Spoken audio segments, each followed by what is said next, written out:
say yes. And now, coming up in just a few moments, we'll also have a report on the latest member of the Olympic team, a computer that analyzes the performances of great athletes.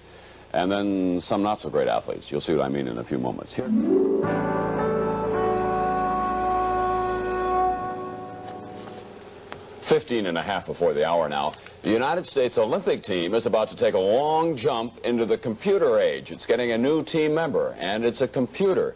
The United States Olympic Committee is announcing today that it's going to use a computer contributed by a company called Data General to improve the performances of every American Olympic contender. With us this morning is Colonel Don Miller. He's Executive Director of the Olympic Committee. And Dr. Gideon Ariel. He's a sports scientist, a former Israeli Olympic athlete who has developed the system that we're about to show you.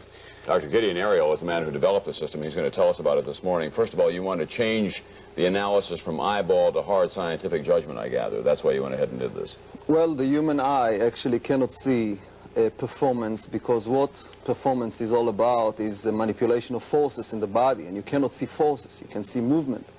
The computer can give us the data to see forces and to be able to optimize performance.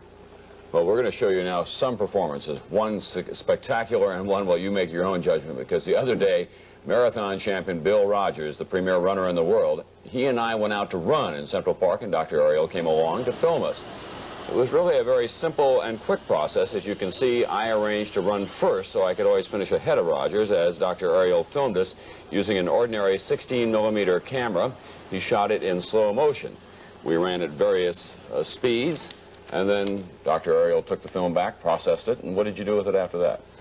Well, we fed or scan actually your body segments into the computer, and the computer can calculate displacement, velocities, acceleration, and from that calculate forces, and actually to be able to compare you to Bill Roger or to the horse that we also took. All right, let's show some of that film now and some of the system that you used on the computer so we can show just what Dr. Ariel is talking about, changing from just an eyeball analysis of it to putting it on the computer there that you can see in front. Is that me running?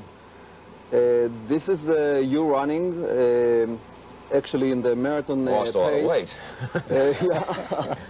And basically you see that you're landing on the heel, which is a deficiency because most of the force is transmitted to your body. Yeah. And people that running like that 10, 15 miles, obviously you're going to have some problems. So the style of running is very, very important. Here is a composite picture of your leg motion. Now, what am I, we're talking about the center of gravity there just for a moment. Am I back of the center of gravity? Well, what we found out that you have a lot of waveform, your center of gravity going up and down, where when we compare it to Bill Roger that you see right now on the screen, he's leaning forward a lot more. Not only is leaning forward, but the center of gravity does not displace up and down. This is a critical factor in running. And he lands more on the ball of his foot? The best runners are landing on the ball of the foot. It's enabled them to be more efficient and absorb some of the shock. I see. Bill Rogers, who is the premier Olympic or premier marathon runner in the world, and he's our greatest hope, of course, for gold in the Olympics in 1980.